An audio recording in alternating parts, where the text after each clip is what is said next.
seat bi wo ho a wo mo na di nkunim na MPP for say ai ye na di nkunim ye police station ho de ye so nyina aja youth return officer ne nsem o ka nyina chese di nkunim he say bi kra pende wo court ana no so hu de wo ho de asi ano don pre ho de eno so de ye asefofo ho na ndisi forces ehene a ye ntia se wo kwatia ye ntia se wo fantia kwanof o mo former chairman the constituency one odi MP no ai some of us ampofo odi MP wo begro ne important pen e say ye hona na no mo ko msikodua na adi nkunim na omba ai omka san papa na adi nkunimi say wo mo say areas bi wo constituencies bi wo anya de a wo beje atum ne age atum wo chena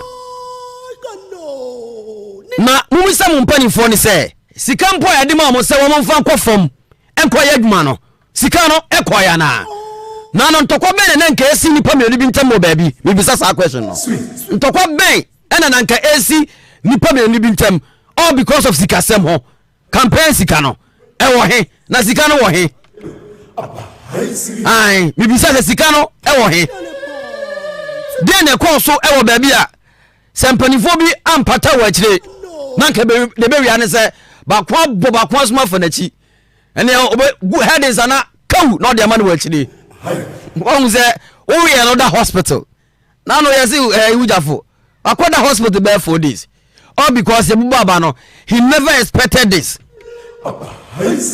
Oyin former president Rollins if you were now a percentage and nay John Dramani Mahama di benyaye from 92 58 or the bar 56 and then John Dramani Mahama so benya 56 plus no it tells you say chale unprecedented wadio intense you within the fourth republic intense ti ade na NDC for ene so no eno so nkyerese mo so mo ntena ho e ma mo tiri munya mo de it tells you say Ghana for akasa na kasa na Ghana for akasa no noma mo ka kire wo ma mo gidi ye e ne wo mo to abane ma mo no ensese mo tena ho e de mo nsa e se da mi fam ka kire eno anu ye wie ya wie bibia amfa ye hu bio de be sisi debi it tells you say adwuma no so eno utie JDM a o sin krofo ho na mo test no pepa oho na mo jam me proposition we o say hamper kra no olusu aba from 2016 no obi anche ne hamper da enu a chi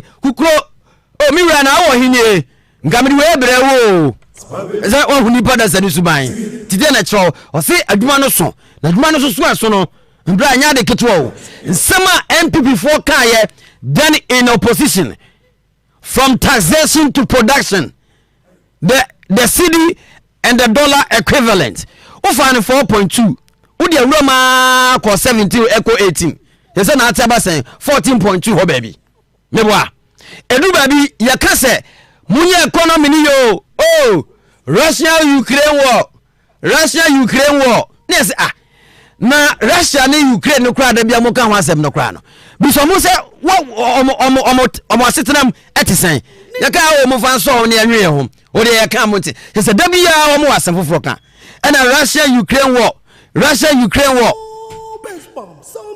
o mpempe so ade na ababedru tumu fua mutie now moment abe target private sector ekrofo nyuma ekrofo ne o mutifia wo musu banks a ebi wo ha na mo se emra kwan so se de na esitie ebi wo ha sika mpo so de bo ne ho bra no se sika no krampo no ukọ Bank of Ghana ehonuma na je se ne bo abra na je se bank no esi hokwa aya tente ho sana mbeka train and edu baby sika mo pump in over 21 billion na bisa ho se sankrofo na ne o mutifie nyina no eduma ben na o mo ye so edu baby na kwa kwese ni pe ni pe tete all because the nensabe kona no nei nensan kona ni bio the obecha school fees sika no wo he sika na hye esansa busuafo no obi anka ni bio ebi jari misro me the video na ma me sa video ni ewia na afi hajia de me money baby o say Kwadwo we took our own party to opposition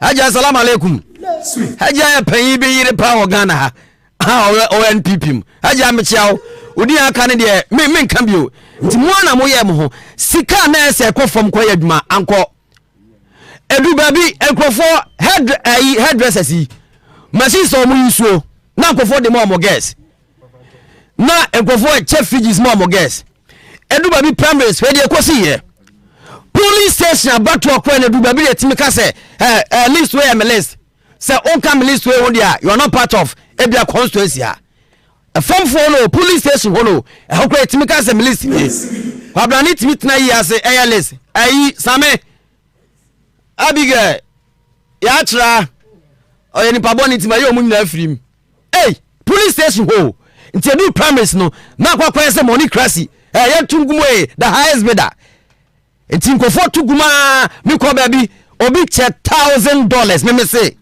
obi che 10,000 cedis primaries no tie ni yo sika no mo ami sika de nyira but I read your omnie one obi 1,000 cedis you can say 10,000 cedis ebedu baby also on to aba na ma on de wo no fi say onye obi a wo fa ne nya hwe nti say ono so a che ni nyansa nti ene ne mo ne 100 ene mo ne se say nyuma ekwoso wo number bia say kpr ka kpr anu a ajo mama na ba ko so de say ona abo ware ona abo ware ai raji nyunu wai o mai ma wo kira anyuma me say trend ya no apple pa weekend me ti apple na na si nyume se kpr ka kpr je say me ma fo ni nya kpr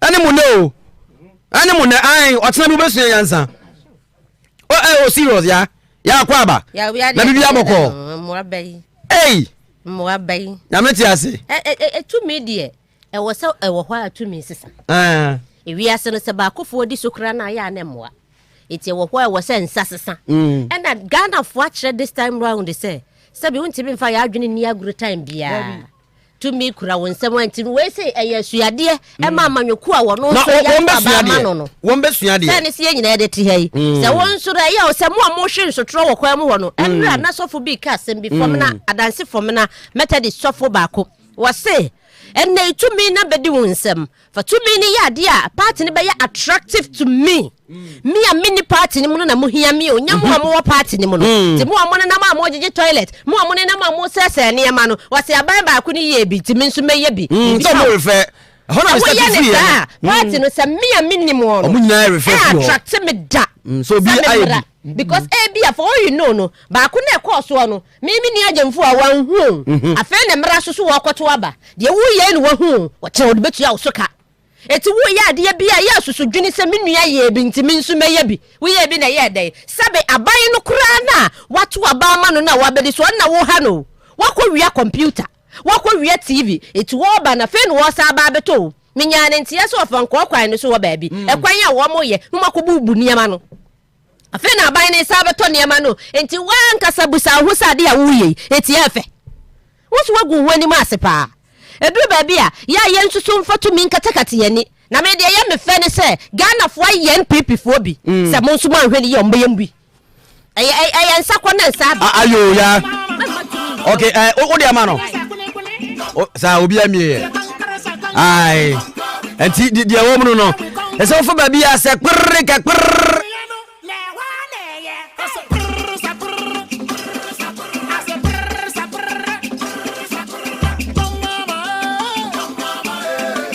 enyumo ya na ekoso baby abefa bia me so pa de ko apo number 1 wo se kpr kwa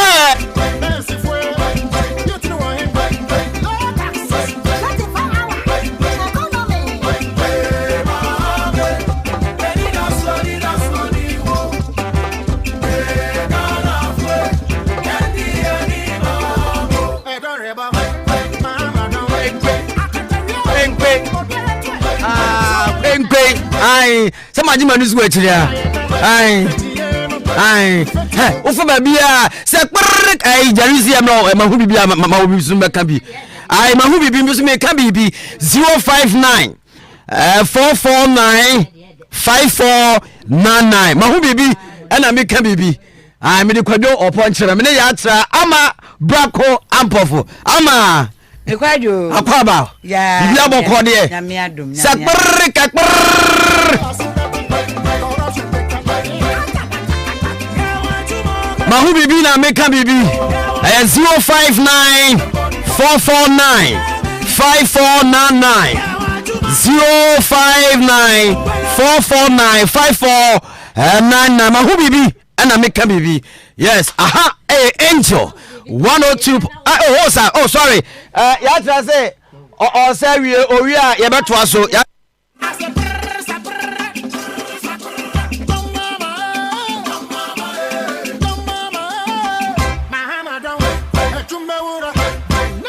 Jerry say obi jina so ntija de oye no.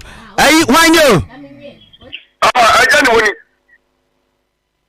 Because every one fan Koberia. Ajani mo enti o ya hu bibi na aka bibi wo so de enti o no pay. Me chiachi amo. Da bi okatachi obi aso me chia na no pay. So no omra. Yo kanya no say wakasa afa election ye ho. Na bibi kakra chi ma benze na NDC fo no. Munim se mo wi ni a. Basa ya mo Yesu ase akire sei. Ene zengo mo anwi ni dia ne ne nke yetiati o. What do you say? Omunya sa no ma no ye nyina ye kekere no ma twudwemra na de aye kakra no so mo sa no a ni nyina so sika mu sie bi ni wo eni nti na ja mo ato aba atu MPP se aho kyeraba kakra na ono so mo so mo se no ana je se mama mamu no a wo bebu no enche na mo so mo sa atu no enti ye nya sa de ye no on the 7th ye be so en je ni be si so asumdwemra boko na me di kai ka kyere Ghana for say on the 7th of December, the former president Mama Besisono, and go for Beja T-shirt is home here, and this is for me, and will be any now. Bye bye. Ajani moment I say, Wahoo be now also can be. I did not pause who in an obit me account there. Pepe. Na afe Edia Koya name El Honum. I Yahoo be and I no pay. Yes, so ye can be. All right, Yan Fafofona, Yan Fancoenim. Why you? Oh, Kafra say want to me enyina so na afi yemfa enkoyanim. Anyway 05944954999 yahu bibi na no pay yenso so ye kan bibi ai obetimi de odi abaso na afi de nyina akoyanim ene anopay ai emawre mfisa ai kai say Angel 102.9 18 radio stations across the country na no pay omunyina FIN. Why you? You know, Kevin Kevin, Takradi. Tadi to say, oh, Tadi Boko, na, we use him to continue the operation. Yagi. What will be what Tadi and pay? The other man only there overhead the wire proposal, Yago, 80, Yabon Fire Mahamabi, Anshana Yena, Akoyeni, and this fool and be from our warrior, the Monquasi idea was ended for warrior, no.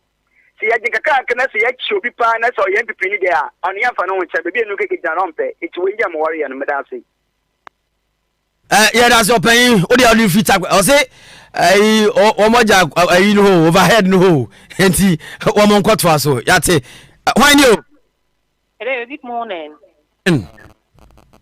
me pacho bebre all those say ya twaba obi wo hono ma wo sinifie ono ye MPP ni wo ye NDC ni. Can you imagine the NDC are winning no obi abe high would die sebio ni rent odo mo tuna na well tuna den Saturday oko chrome buyer mami na lucky gate. Can you believe it? Osi o NDC ni na den no ojina ni won fie where ya kaden Yenyi Ghana ya pasa anyoma wewe. Obi aberentu ufie no ya NDC ni a na aban aba power wo se wunti me ne ntina ufie nti wa loki ni.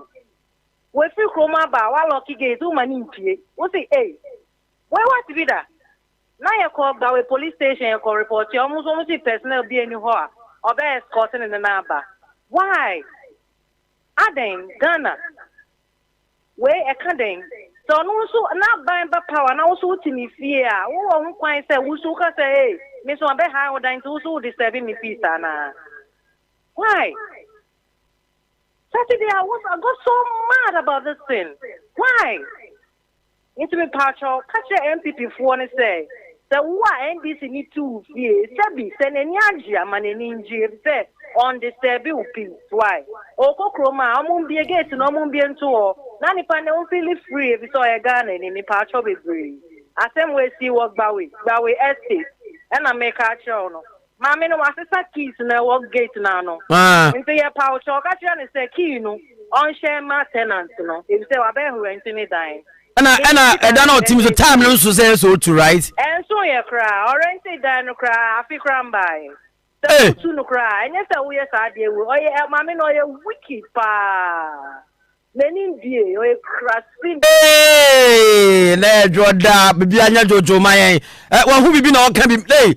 Baby I do not do no. Just uti fie na bia o ye dede. Na ufie wa ka twa se me MPP ni me say mare enti no honorable ware. Hey, when you? Wonder G. Hey, when you? We are vice assemblyman. Go for the ati say.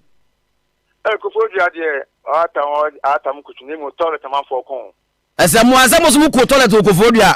Mo anko. Toilet na engine for the pump. Ese de mo so mo ye, won so mo si e bubu mo so mo complain. Ye ntie we. Me de normal, me kura de damo ye kwam de damo nyam de normal tian de. Ye bi yo ba me se. Nti me kura de o de me de o asem de. Nyam ye wonder pacho. Me ye free. You free. Na o ha me dan. O ye MPP me ye NGC fine. Na o NGC ni e de wo wi ni. Na o bo akutia.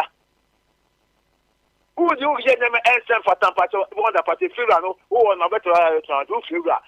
No MPP we and that we ni. Na akutia na say na o ya. One that fa no kwato no kwada. Me too. Just owo tu ni pa kro when this. Who say MPP bu ko. Nti de o ko phobia wa no. You know to do any. Name o for me a free akutia. Nti say wadi nkunimu a mo celebrate wo fie o. Into over to that one you feel but who put a kutia at your hey no say na me. Do any the mama kutia. Yeah, you was not do any but a mama kutia. Do any and the man that number one that I miss you na NDC MPP you need tobacco. But the one man for a year no almost je amana transfer. Yes from you can get the abama. Yeah, but they don't move you know. No more than the father was sending no wonder. And that's more.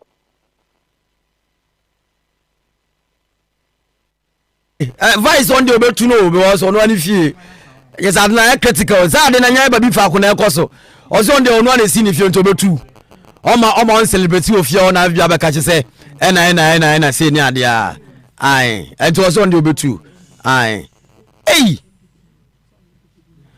All right, my ending team come away in free hotel. Na area na fidi akanyina so e de atoa so. Yene the honorable Frederick Blay and to more former NPP chairman party NPP ne omoko opposition. Mira akwaba na bibia bokọ de. Adoma Oh, Yankopon Adom yes so Yahoye Angel FM Angel TV so 18 radio stations across the country and pay ha and obi ehewa obi etiu. And Aroma after the elections, post elections the Akokosro said the party Moody free 137 and they ababedru some of the areas constituencies because pending they make us court to cry injunction over the weekend who they call so within Suhum and some part of the constituencies Ankasa. Generally, how did you see the elections, Ankasa? Well, it went the wrong way so far as we are concerned. Necessarily, and the electors have decided, and we have to come to terms with that for sure. But well, quite the way we wanted it, and it's unfortunate, but it is what it is. That's all. Well, normal Ben now office entry na mo party no because of the margin by here, especially local parliament and some constituencies are now more occupied for a very long time. Every year for 28 years, every year for the past 24 years. Okoba biti say Adoma Central, Okoba biti say Sunyane East for the past 24 years. No be any kuninda but oka NPP only Sunyane everything the biara. But this time around, you lost JH Mesa at the time was NP and you know him very well. Or let's say. Well, it has happened, as I said. Now, Our professor there, change is the only permanence, and it is good for democracy. Change, that's all. Obama gonna feel differences, you know, and on your other, in your bedroom, the President Kofi and Adoma welcome. We have a difficulty globally going on, and the moment there some the karma never be changed. Never soon was or Saba or Yeba. Now I'm the Ghana friend Yabuter or Yende Bua or Manu Bunny or Yende Bua. Never quote the way they wanted it to do. So impatient, you know. They have taken their decision. It's young can Brady when you kado see son of Abba and okay, minimum of 28 years in the field there and base and the people supported the party for whatever it is. Now if they've said they wanted a change, they've had a change. Let us see what will happen. We have 4 more years to reorganize ourselves, you know, to take stock of what has happened and you know how to approach it differently if there is a need for the party to change its ways of communicating, change its ways of dealing with the people. And Ghana for someone so now what's on Sahwe, was on Sahwe with the difference. That's all. What we need is peace. What we need is abatar. Ghana for so what I say. Ghana things have not changed dramatically to the west. Though we think the Nyamos is seen as abatar bema chombendam. Now when you abatar is leadership is punished for it sometimes. And yeah, for ya, and you're gonna put in a way see. One or Bandamaria Zimpa, where sometimes you know you can be punished for it. That is politics. We will live with it. I know, sir, ahead of the elections, party, Muhishe areas B constituency said, Mahonke can any normal city. Now, Muhishe form did you expect this kind of margin? Specifically in Parliament, and then some constituencies, I never thought of it, Anna. Well, some constituencies, of course, disputes there.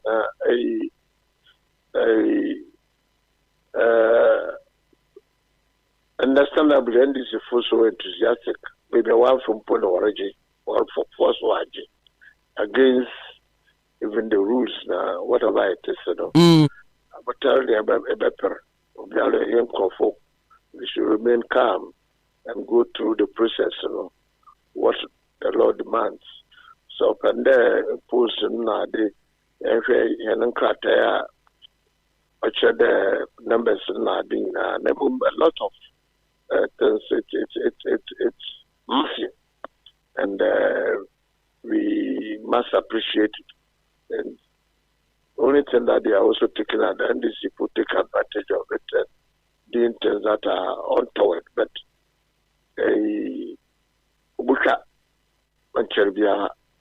when people get quite go through a sober reflection about the young woman and the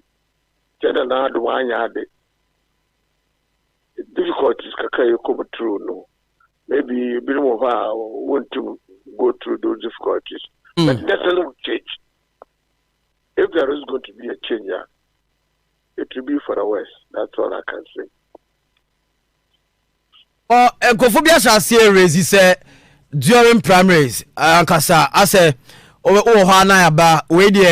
way free as soon as he camp never.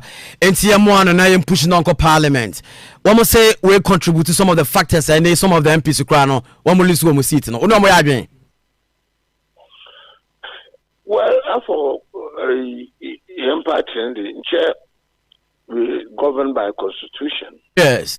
And people going through on the day of election when somebody has succeeded. I shall say, or reorganize themselves to prepare to contest and na American in saboteur na watch yanumbi nti na nina peace with ourselves, patience with ourselves, and talking with the Ghanaian public. Na nyama so basis so differences, That's all we can say. Mama, you paper, now you blame each other unnecessarily because it's a defeat. Yes, sometimes we really want to find scapegoats and make it look like us. We feel we put our best foot forward. Now, if the Ghanaian voter says no, let's live with that. The uncle for the people also, when vote, that's the only painful aspect of it. We vote, one conquer voting. It's a vote of some way. So conquer vote and not there. You're given the opportunity for the opponent to vote his candidate, to vote for the president. And we are going to live by what decision the other side are taking for us. And see, are too early to talk about it? This is to officially you hand over. David. We will organize our. Like with the transition team now, Gusoya Mojuma. Transition team is working. We will not. We promise Ghanaians that if they decide whatever they decide, then we will abide by it, and we are living to that. We will be very faithful and loyal opposition to whatever is happening. We will still do what we consider to be important, what we believe to be the principles that should govern this country and move it forward. Na Yarishe, the new government now, Orban, and then John Mahama. So, when we saw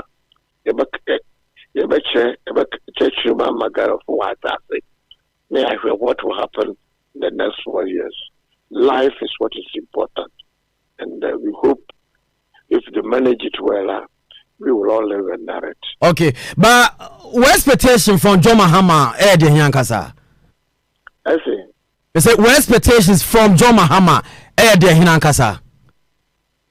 What do you expect from John Mahama ahead of the 4 years? I will hope.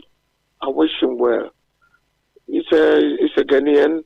He's been there before, and maybe he wants to correct things. If he does correct things the way he did it, or does correct what he considered there, why not? We are in the country. We will all profit by that. Now, honestly, talking to you, I don't expect anything better than what we were offering. But maybe what we were offering,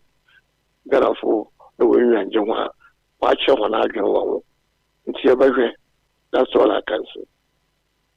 But with the current national executives and the regional executives, our performance during this 2024 elections, that's what I'm saying. Why are they? They put in their best. Now, it's not just a party organization. It's not just our messaging. Now, the whole world. Yet, COVID no one boy. The war no Kwadwo one boy. That's how you hear Now, a bit more 1,000 there. In spite of the COVID, in spite of wars going on and prices going high, a man in Bunia in Tina and I yell, which room. They go on tell them, Now it will take a little time for people to realize it. All that I will ask is from our party members, so we'll hold on, not be in a rush to condemn the party executives and make it look like I wonder why you went to me, and now because they are the wrong officers for the party. No, I don't believe that.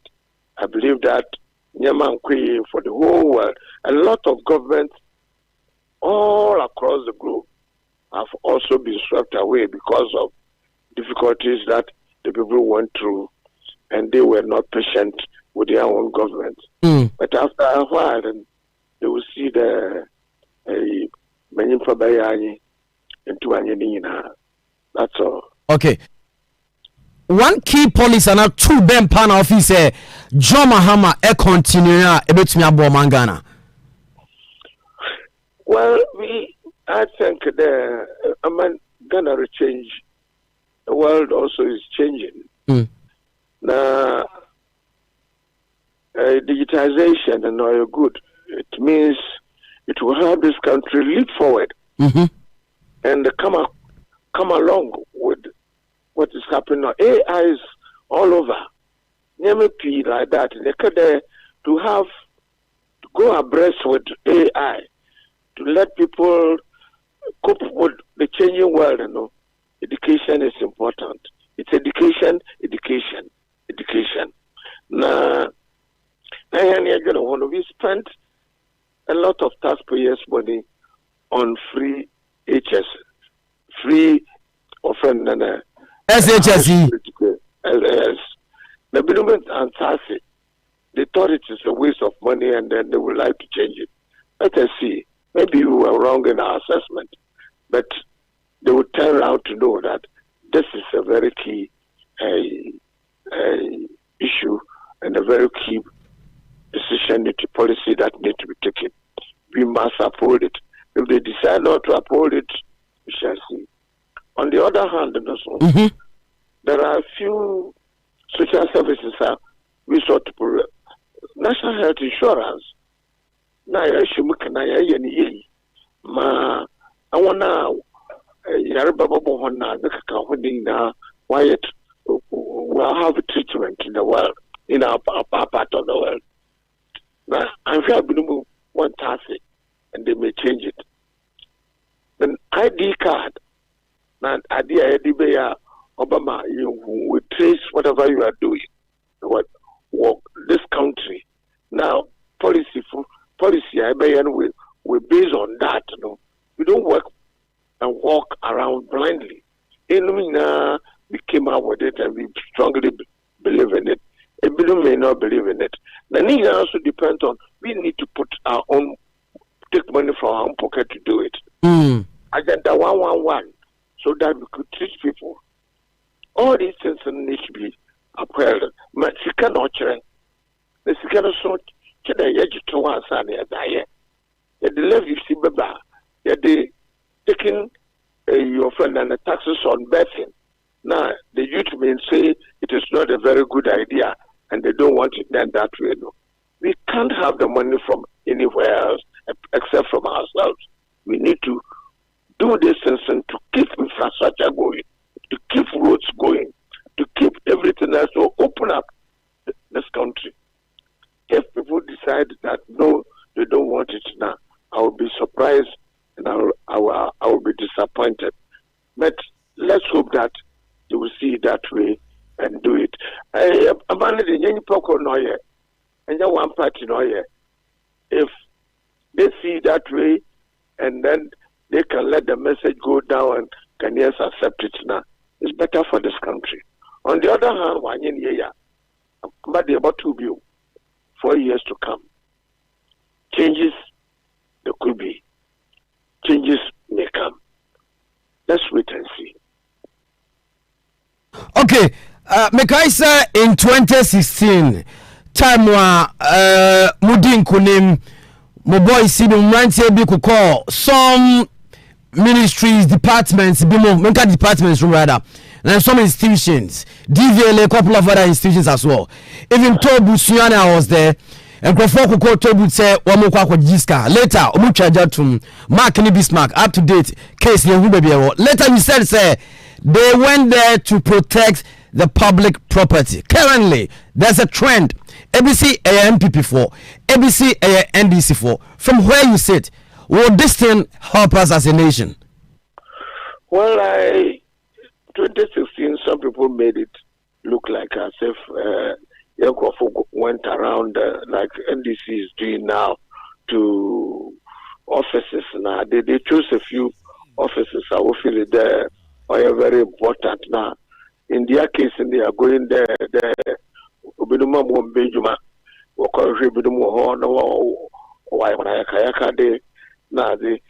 That was a very different thing in our time, 2016, 2017. Young offices to beat up people, to ransack and loot. No, we have not made a coup. And for people to do that, that's not resurrection in this country. It has been an election. Now, it's surprising that people walk some offices now, like buses or new buses. Now, walk wiki buses, new buses. Would you try to loot them? That was not what happened. At that time, I had an interview, and I made it clear that at that time now, buses, your friend, and cars are airport or Tama now or Chiwoko containers. No, was I said no, it should be protected. We shouldn't allow people to loot immediately after the election. It's not a good idea. Where it is necessary, they should protect it. It is not that you should go and loot. Oh, okay. It is not that you go and beat people. It is not that you are forcing people to get out of the offices when even the governments have not changed. They are doing it that way. And I think it's unfortunate. And they should be condemned. The police should go there and protect these things and make sure that gangsters and criminals wouldn't go there to misbehave the way some MDC people have taken advantage of the election are doing. It is not in the best interest. But you feel, sir, they can go there to protect the public property, but not to loot or beat people around, and they will accept it. No, but if you go to Ghana gas offices, the gas is from the sea in our trouble. If you go to the offices, what are you going to do in Accra? Except to go and beat people. Except to marauding youth going from office to office to drag people out and stop people from coming to work. People who have been employed. It is not the best thing to do. That is not to protect anything. When I talk about going to the port, that is Accra Tema, our friend port, Tema Port, to stop people from stealing things have been imported and have not been cleared. A very, very different thing from going to Ghana gas office, electricity office, and then MPA to go and look for people to beat them up or to take away to break louvers and then steal air conditioners. These things are not what ought to be done. At that time, we were saying there, could you have said, furniture when they made a coup? Stop it. That's when you have a right to do that. Citizens, we must all help to protect public property. But it's not to go and loot and spoil things and beat up people because you've won an election. I think we must all condemn that attitude. Okay, Mira, I don't pay better as all kind of angel. Bibi that's the best number ho na ya to enkomo. I'm sure. Bye-bye. Freddie Blay, former general chairman, national chairman, NPP. That's right. I can make a secretary. And see, maybe I be drew. I don't know because on all kind 2016 say the city video minister I ready there. Can be in the parts now. Say the kind, Pacho me ma obra. Sir, okay. It's I ready bit.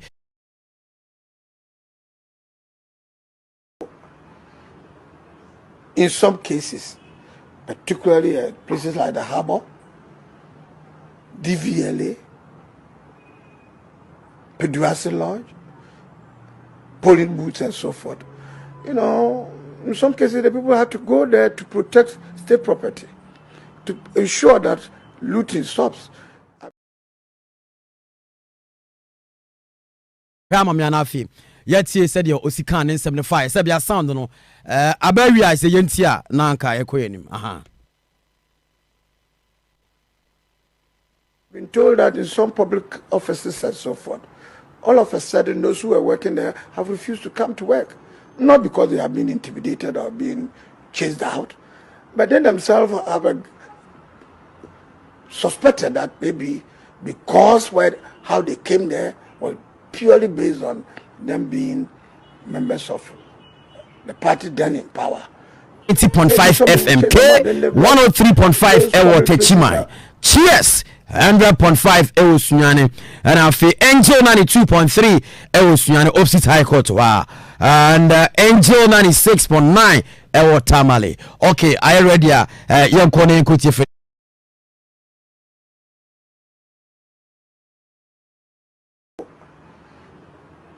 In some cases, particularly at places like the Harbour, DVLA, Peduasi Lodge, polling booths and so forth.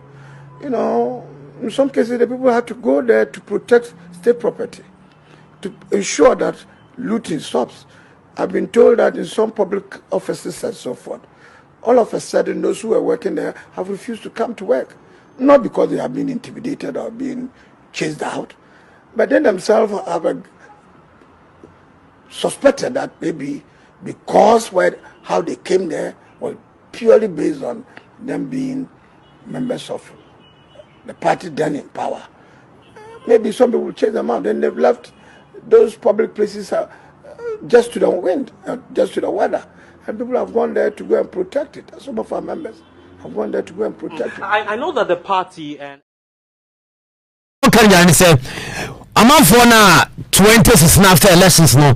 One more call some institutions no. One more call say one more call for.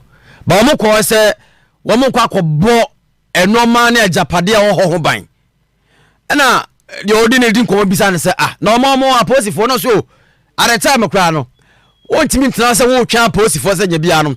One more Babet Miako, Sajabiano Quaco is a bad Japadiano. Eti saying as answer one more ewo hono ebi kwa madwuma just say the office one where sakatu sadia and said here and na wo chem say omokọ ho to protect public property but one ko so kwa akobo bi and na kan pese ye tie the okan that time na ye de toto enenso so ede ho yes ya kire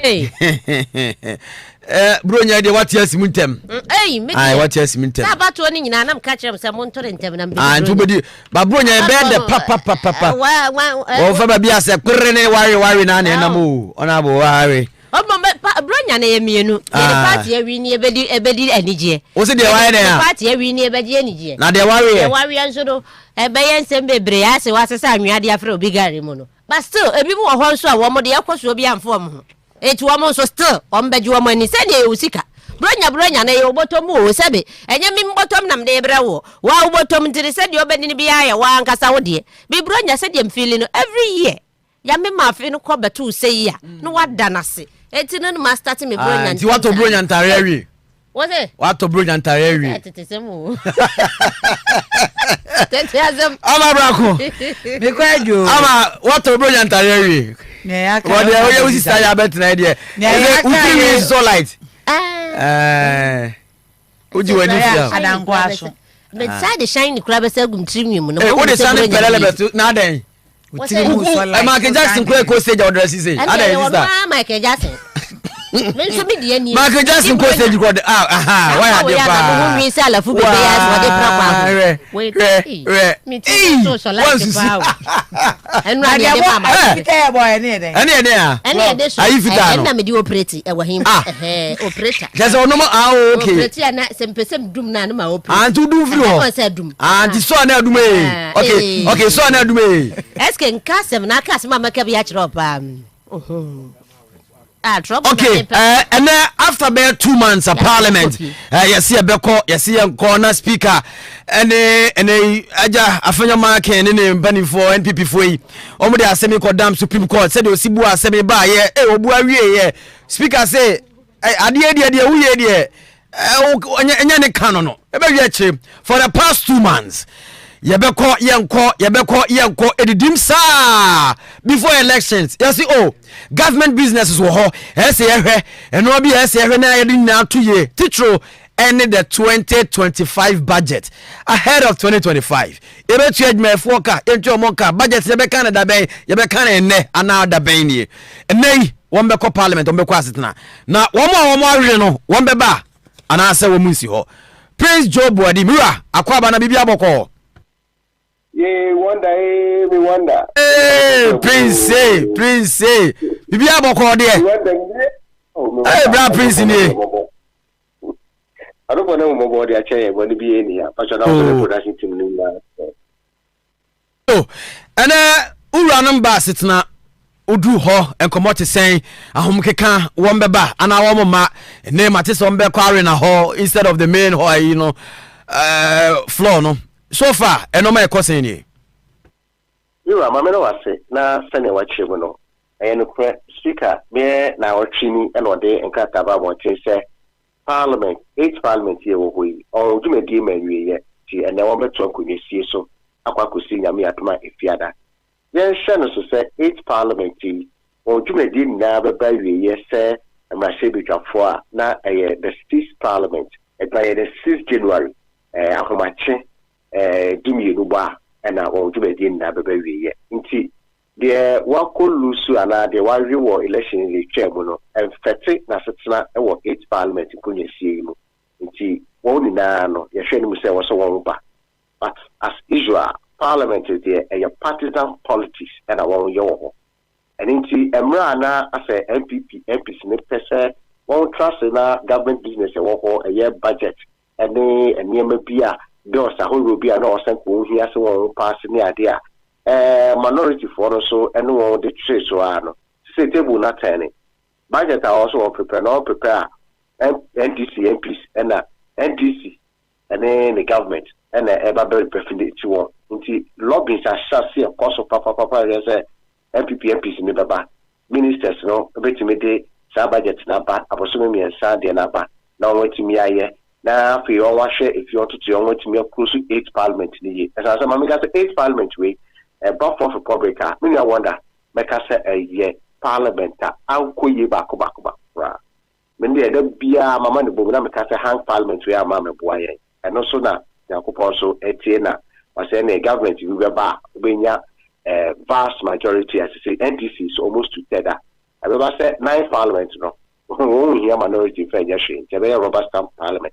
From government to Parliament, the be so easy. To me, the assembly no chiabo, and I say, do more will be MPP MPs Libya, or Parliament, where they are, NDC MPs Libya added the wrong.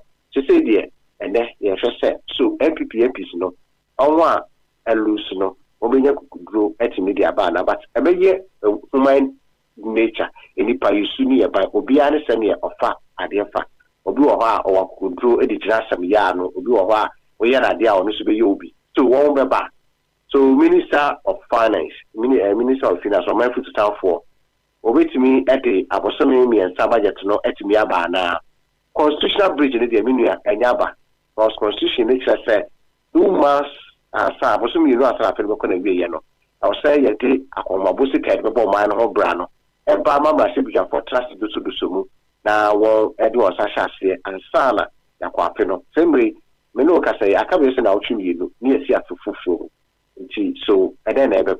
I went to me and then your executive president, he has a lot of powers, obeying Boku way. Now, she said to Fufu, met me. It's interesting times I had, and then there's a year about being better, and then never cost you are friend on one bar, and I pay back time. Hey, oh, yeah, now, Kofi Bisa.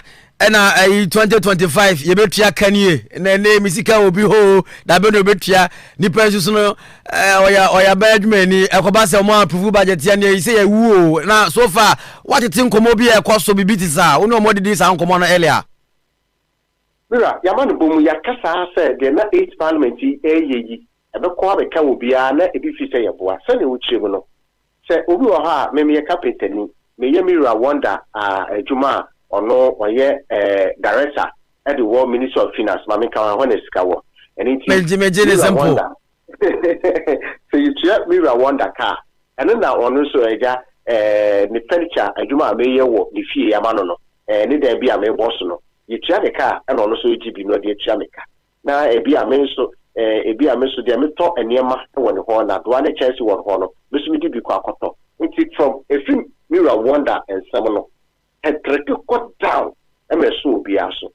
Now, Akobani say, Parliament, each Parliament, yet to me approve what was me budget no. A fee is self full for no more.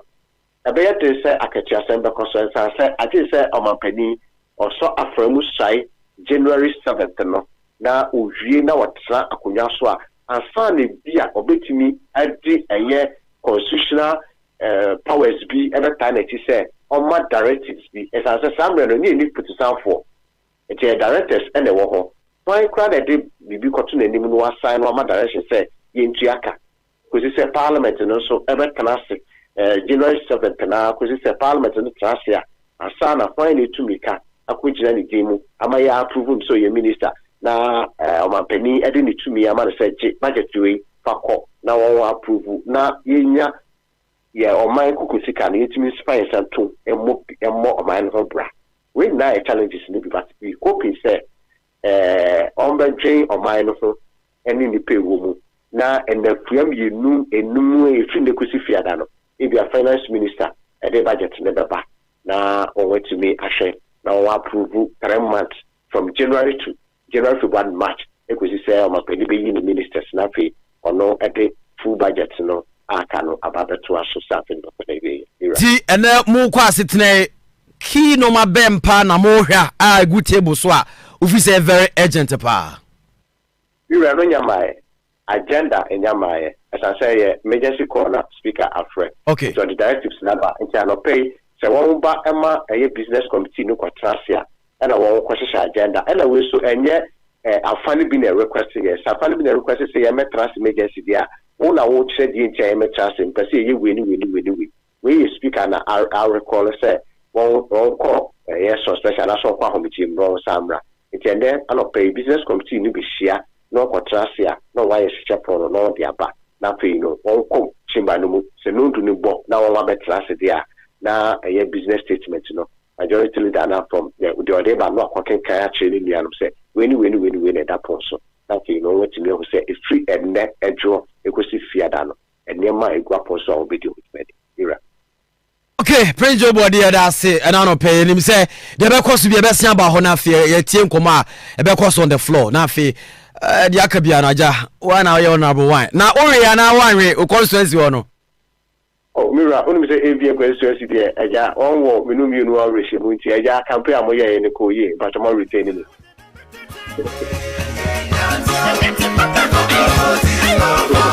okay, yeah, that's a Prince Joe Boadi, and then the course of Parliament now, all the Amai is here. No, and Kofi and Kofi Casio, bra, I don't know any is how because no one meet you, you're seeing this cash panijai, and one so chai, ain't no chai, oh, me more so chai, Kafra, Scanasi, Asio, O collapse here. Otina nasi dia se no so ori and the boy na ja utwa hwe na no hospital ho say doctors so ya da masmo ya de se mo hwe no kama kafra why next time unya opportunity a obe serve microphone ni wario awian de bebre wario ama ya chiachi am chese ena unim se weekend me from kakra di nkomo a me ni nkofo di nkomo but yana omo challenges be pray okay obi kra ti me ka se edu ayi akoyisi ha edu se ye programs o ha akoyisi ha yɛyɛ festival a sɛ bɛhwɛ nanim paa deɛ unia nsi ha and wɔn kɔfa nsɛm bi bae sɛ primaries time no yɛkɔ primaries no sika wotua ma amanfoɔ the way akɔ nkurɔfoɔ no nso tua sika no na ɔmo nim sɛ sika no ɛtaa hɔ de sɛ do elections ne deɛ a ɛmfa sika no ɛngu bɔtɔ mfa ma ɔgɛs fabra ne yɛn nso yɛyɛ dɛ yaa yɛnkɔdi bi bɛɛduru hɔ a ɛhɔ deɛ woyɛ ɔho sɛ wo nsɛm mu ɛde na ɔmo sɛ wo saa ɛne yɛ so yɛbɛkyerɛw paa constituency bɛɛ 8 a mekokɔ ɛne deɛ kɔma na nkɔfoɔ adi paa no sɛ ɛduru baabi na akɔakɔɛ sɛ dwayɛ ahantan woka bibia ɔntie na ɔnim sɛ tumi kita ne nko adeɛ obia ntimi ngye ne nɛ ɛnkɔgye ne kyena nti na ayɛ bibia ɛwɔ hɔ okay ayi fama ɔmɔwae ai magasi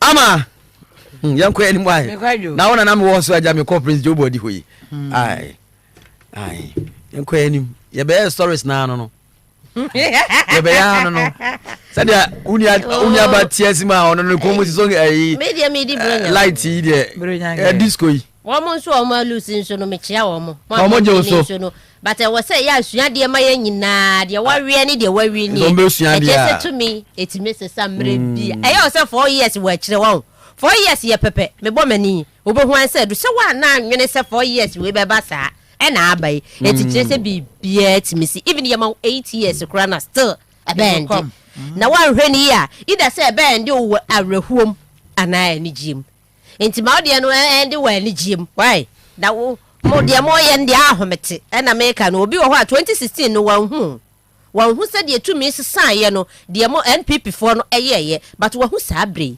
ɛmma wo party no nyɛ attractive eti deɛ obi yɛ ne nnura nkyerɛ sɛ wɔn nso yɛ binne nti na mpanin sɛ obi fum kuma yɛn fum ndwa ma wo party no nyɛ attractive to me a me wɔ kyerɛ hɔ na menka sɛ da bi deɛ nkɔfoɔ ka yɛ different deɛ wɔmɛhuno nso yɛ different eti mɛba be join ne mo party no deɛ ne wo bɛyɛ no na bɛkyerɛ sɛ mɛba anaa memma mɛbɔ so apetɔ anaa mɛba eti ɛnei anamɔ bi a mutuo bi ayɛ hɛ o nkwadaa ne nyina yɛhwɛ wɔn huno nti wanhwɛ ne yɛ the 4 years ɛbɛyɛ awerɛhosɛm ebedu na onyɛ nti mane nya nigye ɛma wankasa ne mmea nkasa a mete hɔ no sɛbe obi nhia obi sika yɛnkasa fa sika brɛ yɛ na emom deɛ yɛka ne sɛ wɔgye w'ani agye w'ani ɛwɔ kwan papa so na wanyɛ ne saa nso deɛ a sɛdeɛ ɔbɛyɛ a yɛto ni wɔgye w'ani a ɔse yɛto no wagye n'ani ama fiewura se the way a wosi celebrate ne yɛ NDC ni me too mejime dan wobie dan ɛnwom na yɛ a wobie ne sɛe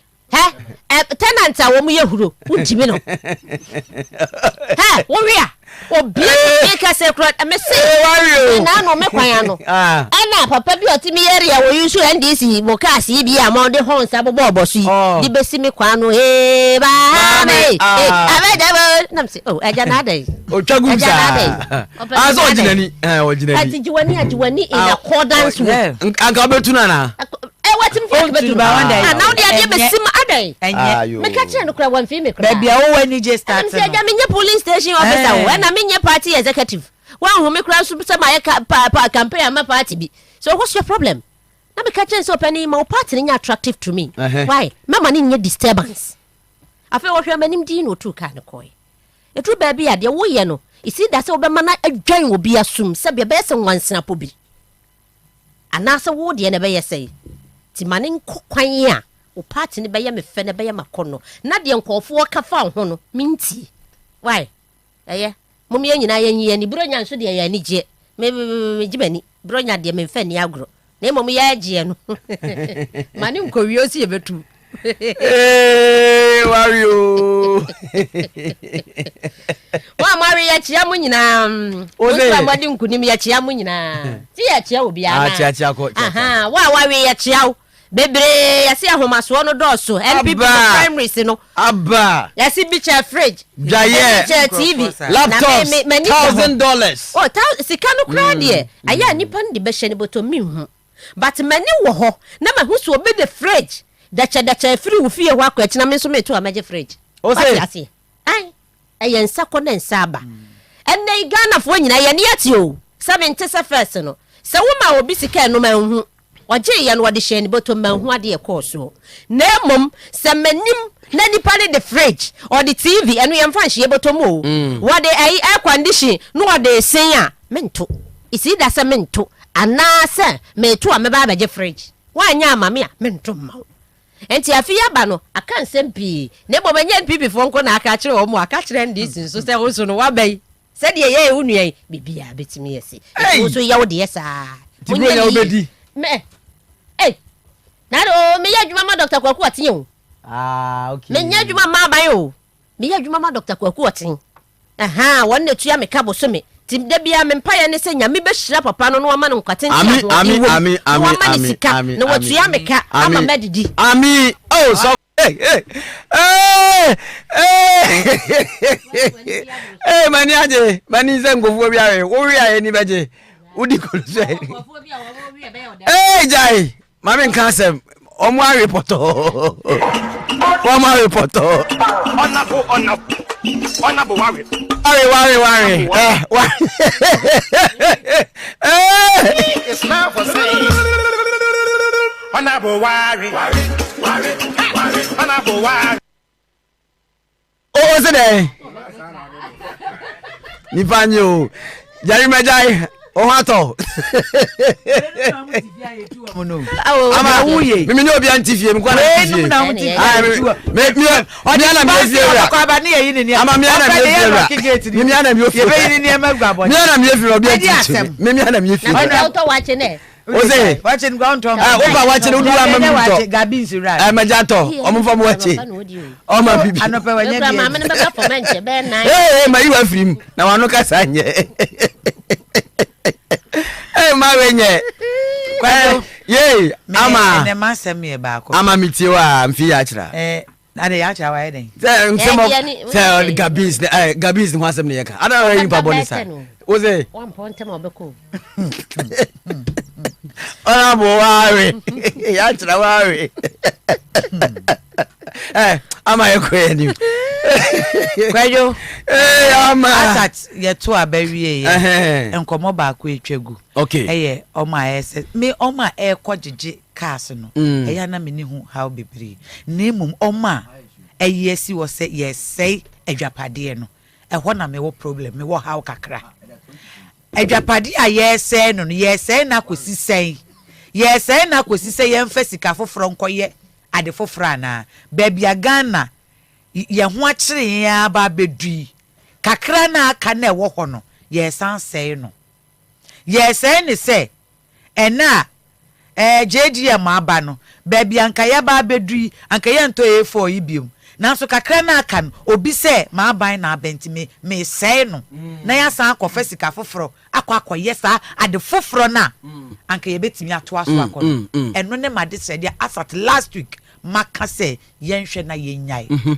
yenyai se ye ya na ebu nkompa kwayechi akoka se obi ye bi 2016 ne enye no enye yenyai emfato ho na ye man eno na da bia hye nkrofo nkran eka che nkrofo oh we ye bi 2016 we ye bi 2020 enti adumi nso me so a yenye bi no ye 2016 no ye condemn senye no ye ne 2020 ye condemn senye to 2024 ye nkan che o mo se bra jai sister jai ne wo ye na nye enti wo se ne ma na ekwan ayaye ekwan mukura ye ni 3 years eni 4 years na etutu wo so anya kokuduro hyetai wo so na hyetai ne wo so a na hoye mre na ka afa so na start tutu a na wa betena radio so ene ye kwan ne nye ene kwanfo kwantantan ene apemfo ntimi mfa so brand ne wo ye na ugidi pa se eye Kwadwo ponchire me yote he ana ya achira ana ma bra kwan bof me na ba ye kwan na ma ye me ye kwan ne ma enti mimi kuro mu kwa ye nye na wodi ayaya ma wa esu tutu no ukwohye tai wo so no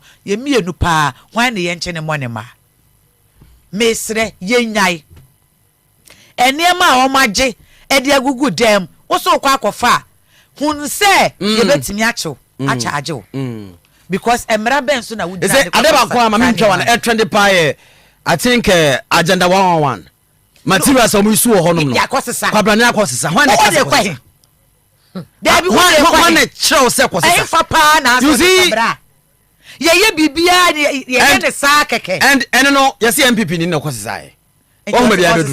Aha, bisa honda. And intina and when say NDC for meanwhile it is not true. As a man can see head already. Say NDC, say NPP. Ye enye no enye. Exactly. My for party colors and tare ho. Ghana ha ye the party color tare bibia ho. People ye tare hoi. Wo de ma people ye mra ne yankasa same atete paper no. Ye ba be same chehye no. Na cheh kura se green wom. Na cheh kura se red wom. Na white kura kan ho de no ye NDC ni. Bia na same ote hoi. Abato kura want to be oni party card Ghana ID card na nkasa ye de contraband oni bi kura no akonya party card ne enyen let us say enye unima de ba kwa arehopa in 2016 the okay na me ka be so to a whole tobut earlier na me ka wa na mo re studio tobut encrofoto o say yaban no free ho na mo say o ye free ho o be hwe po skala mo anya ni na no mo je ko e meba skala meba me person I am not saying say ekoyachi but sometimes we have to be real in this country. Me say no nye but at that time je na see here then no mo kan at that time men can so mo nyo ama men can so mo nye I have to refer no you have to refer no oh refer ask yourself exactly near air cost I say ya ma ye no me can say normal but bisa ho say dey see ye no na me gina ho e wosunyane assemblyman o e wodumasu ya che no assemblyman wodumasu ya che no another guy Bismarck ye che no o mu charge to a whole tobutum sika na boys na jeje ya jiskane ko e na ye charge na ye some boys no okay a whole regional minister at in the bensim no be stop and say hey whether you are a regional minister or whatever you can me agia cannot say baka no uri no de mame and it became something over there okay it mean can say justify yenye na enye but ultimate kan ko can say they see enura binti you have to refer and or refer ko si say that is my issue or refer ko si say ne enya no enye me kan che o mo say enye let's condemn it say ya ko fe chire die na na dia besi so say me ma wa kai say we see something happen we have to refer ultimate can say refer no when ko report here na be say case we dey chire no ko report here they wanted to report the case why would you check say that is the issue person you repeated the C20 I'm not saying we should repeat as a moment as you me say ya make say the city ni the sin na condemn ni nyina eti ma won hwe tete de no repeat ne what you say ana me tira wa de be say me nua ma me jemfu a de C2016 wa hu ba de sin na wo be you have a party chairman at the time who said say eti wo be refer na me enti wo hwem kura say enkoye bi me kura say me say kura so don't do that let's move okay masema me kan say de enye no enye accepted me ni obi anya chi but they see no o kan say still dey am to ho oh yes sela wari ana it's not a matter of worry me making me point na me ko and my point I mean say ne enye no enye yenyai yes say dwapade no yes na wie na ya beka che omampani a wabetena so say papa ye ne yakɔhye tobutu no ne ye ne yakɔpam nkrofo ene yakɔgye toilet key na yes no ye nkɔfa from phantom sika na nka ye de kwakoye ne ye kɔsɛ no ka sɛ sika no ebetimi akotua kwala bi school fees ebetimi aye kwan foforo bi wo bi kuro ma ohun ko tada ebetimi akosi po be miensa bi a sa kuro no omuhu light da kwoti aboa etwenim nyansa ne sɛ nkuro toa no na eni nkane a na omuhu nkane ada ene on beka sɛ yenya nkane a ɛna nanado ne ma ye nkane enti sɛ ne gye maba yɛsɛ no ne yɛsɛ ni wi a ne yɛka kosi sɛ yenya ne yɛyɛ no ne enye no enye ma yɛmfa party bi antare ho ne yɛnka sɛ ne yɛyɛ no enye ne enye no na enye yɛmpem so nkɔ na ɛnɛ nso yɛ Monday hyɛ ne nso sɛ court nkɔmɔ yɛbɛtena ase na yɛsua adeɛ ɔma yɛkyekye wɔm no possible charges bɛyɛ den na wɔn nso yɛdu kodu court na no sɛ yɛremande ebinom yama police ebinum so police enquiry bill ene e be ka che se nipa ye wode mu a amanie ya akere ne Kwadwo nie na ya chewa kodu court ye hwe Kwadwo suit na ehye na ye se Kwadwo ji police enquiry bill na Kofi na ya hwe ya akere na ya ka se ya wuche ye efe ozo light ye be ya go sombo na ya mani bill na ya hwe manima na ya ka che se wa made ye hwe wanim se de wa no odi ya we de ye be remind ya go sombo kan na obehu se efie bia ti na nyumre 9 p.m. Okay, now what's nase? Na yesua ade e wo. Mate. Ya tire. Aha. Timi nya mi story wrong. Aye ne enko. Yewra John Dramani Mahama kwa sorry. Okwa sorry. Assemblies of God this year no. Nti be sure bon fire Yewra John Dramani Mahama video. Oh, okay. Where your time oba ye no wo che duane. Oh, no one na che. Wo ya sorry ko na akra na wo che. So mo point na jo check akra. Check akra. So bia enkana no. Oh, okay. Okwa akra wan kwotena ni mo wotena mfifi ho o hye mfifi ho sa aha onete ho no onoti pila na ti ho no okay ana obo adwuma ho be na akwa sore obi anim so ye ndc ni ba nkire se wa na akwa wan samia sem na okay ye make bia woni etino Yewra John Dramani Mahama ana akwa de na dia me pewo ne humble nature. Yes. I think say mo amudi na chi bia mu sua nkebo wa pa ma no we very humble. Enti wudi na chia na wahunu se wudi nipa sebe obre ne ho ase achi bia na wonhia no one on one Yewra John Dramani Mahama wohia no one on one a wobehunu se de wudwene bia akora betumi aka atrim enti de yamanayiko nyankopon ayade wodi enti his excellency John Dramani Mahama enwa na efe papa ni je bae enti ya bona baso hye ne nkurai ne yesre nyame se wo moa no na enkunimudi a aka bia so wontimi eni ewo ho na enra ma sore nso no ye Carols night ogwa asore we ye ni day Carols day ogwa asore we me ko Methodist. Oh, okay. Proud Methodist. Sakaman. I see. Mr. Rafa no so mame. Eno so yampa. Na oto nyume. What's it? Oto nyu wote ye. E da be na asese ma mi ko bi. Eja na dey boni be na mi ye wo pe ni mi ko. Da bi mi ko suma. Suma na enro m chiche we ma ye Susana Wesley. Ye de ni enru a wo mo na chiche ma ye na me de ahye. Motonyum. Ye ntonyum ye de ku ye clean ya so dem ni ade. Ye nya ni pato ati Mr. Rafa kwa afo ne de na me de to e ma wo. Pato so mame. Ya bodo. Nie ti anu Asakaman Methodist ntina wojina he namte wo wo se pa na to nyum ni ye ba ke wo sha koso bon kan ya fefe bisa se wo house na meto asema na aka kire mi wo se akoso bon kan de wo sha wo de to dwom na ye kama na minim se na wo she wala obi fufuro bi me kra amte ya kire na mo kan na mo up and down enkane na mo che na so ndem wana se na me kan sumafo Susana Wesley group no na frem se suma suma e kan ti aka se suma hinkro suma hinkro koe etino na yesu ye dia ye no o boya de yesu ye dia dia ne kwa afo no to nyom pa na nya asem ketua etino Kofi nti dam ti e kire mom an ko fa ko se ko ne ye se mi ti ko be Branya isu ye ne yesusu ye na mo apesa enra ka we nyina na ne anti we ye nkunimdie we NDC ni ana oginam papa bi ni chine no so wa wonti ase yotimi koda emam kura we mu die I say we celebration etino na me sorry dia Branya yesi mo amokoto mpaboa no kwa mu so mo mane nine and see very very important because me susu ye mane nine why susu ye mane nine dia na te say Branya ya ni susu wa ka ba ko dia na ba ko te say Ghana mo de o me ribo mo se no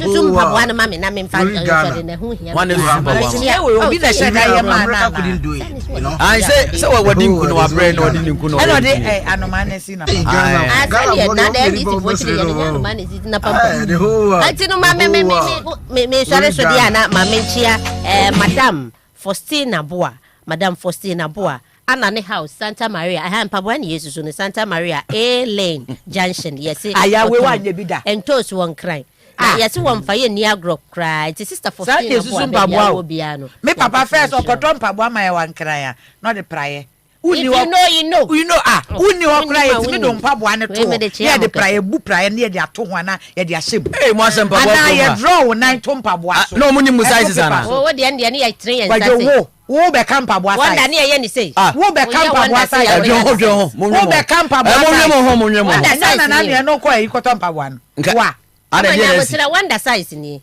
oya we dey size ni ya we so this mfimfin o ye the paper share ho ene munne oya akoso mo kare wo ye camp abo asai men ka bi photo Africa free ham ko twa photo wo photo Africa ti mo amunsusu mo mane nan munsusu se na verse ne ye o du kwa na pride su bu kwa wa ye baba na pa bwa esa obu no na se ni motom ye su moto ni mu a se de de kwa sa de de ko pepepe ti anye ye photo Africa fo so frɛ wo wa mo se bro abusia bra bo se bedu be na ba kwa anya me no ba kwa anya bi akoya ni size eti wase wo twa photo eti bra sechi seke photo do me pelatu no butu cable junction wose wo ba photo bi e wo so twa no bro nya mu nko twa photo na bibia nya photo shoot seke wo susu nan se ni etwa ni ade na bibia akoso wo photo Africa o mo bo adwuma pa in fact uni costume ne kro ma be ma obi ye be yo makeup ye be yo bibia na ne studio sinso de se de ope photo no bia 0245 ya book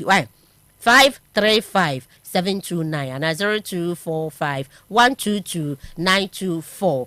Samsung na Venice roofing sheet for was say would bronya wuchu wonum no waja bia to was all the beton chance na die said the favorite for no party win you betu wo no nyasam ketwa be betina na kokwaje wo de na wen chance no wo mo ewa ahodo bebre self lock wo ho modern self locks nso ewo ho Eurotiles wo ho industrial deep through nso ewo ho step tile steel structure system ewo ho ceiling and wall joint ni nyina bi ewo ho target market no edoso pa contractors ni ankura wo bia wo si fie no mehrew wo si asori wo si adwuma wo si bibia kodan wo mo na wo mo emma roofing sheet a eye papa na awia boso nsuo toguso a entutu ntokru for ni kyeremo ewo trade winds company eye asokore mampo kumase asem na meken to kumasefo ne boofo pa mehrew kala bia nso a wo pe no na won chance kala kyerɛ wo guy level 0501 549 796 and 0501